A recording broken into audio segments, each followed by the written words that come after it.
Good evening. By order of the State Supreme Court, Alabama carried out the execution of Casey McWhorter by lethal injection at William C. Holman Correctional Facility here in Atmore, Alabama.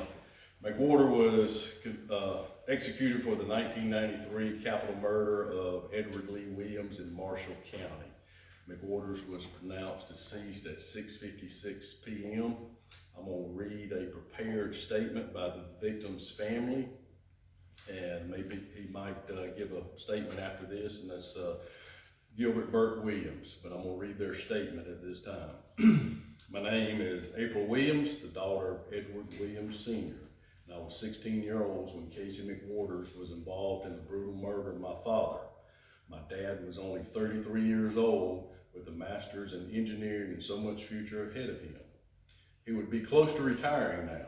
The trauma of my dad being murdered when I was 16 has impacted my life in so many negative ways I could write a book. There's not a day that goes by that I don't think about him and how I missed out on having my dad in my life to help me navigate through all the things a dad is supposed to be there for his daughter. For example, my graduation, giving me away at my wedding, the birth of his grandchildren and great-grandchildren. My dad wasn't able to be there for me for major life events and the small events like teaching me to drive, teaching me to change a tire, advice on relationships, protection from relationships, helping teach my kids to fish are just a few. I don't have my dad for all of my milestones in my life and experience his milestones as well.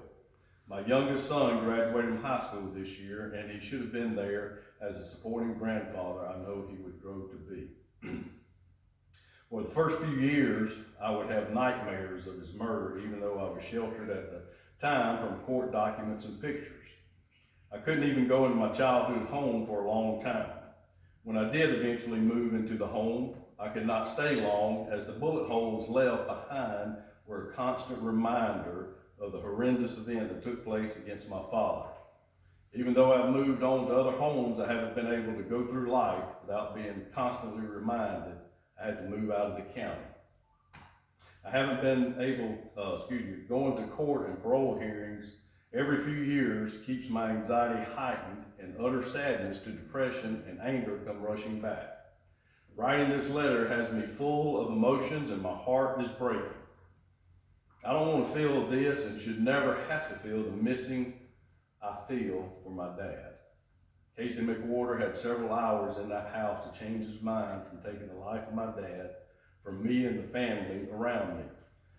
I've had 30 years of going back and forth of how I would feel and how I would handle the day of his execution, and it has been tormenting.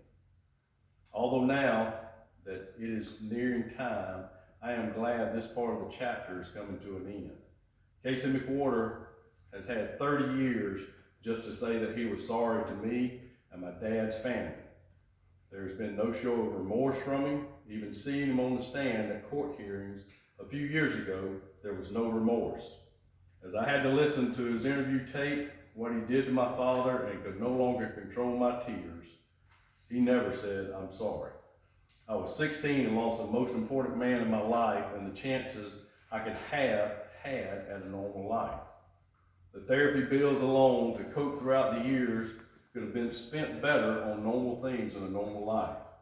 My dad would be retiring soon, enjoying his grandchildren, riding his motorcycle, enjoying a good life filled with good times and memories with us, his family. Casey McWhorter took that.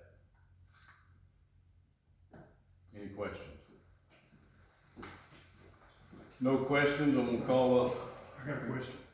How many attempts was it made before they accessed the veins? One stick in the left arm, access the vein, one stick in the right arm, access the vein. So at this time, if there's no other questions, I'll let Mr. Gilbert Burt Williams make a statement.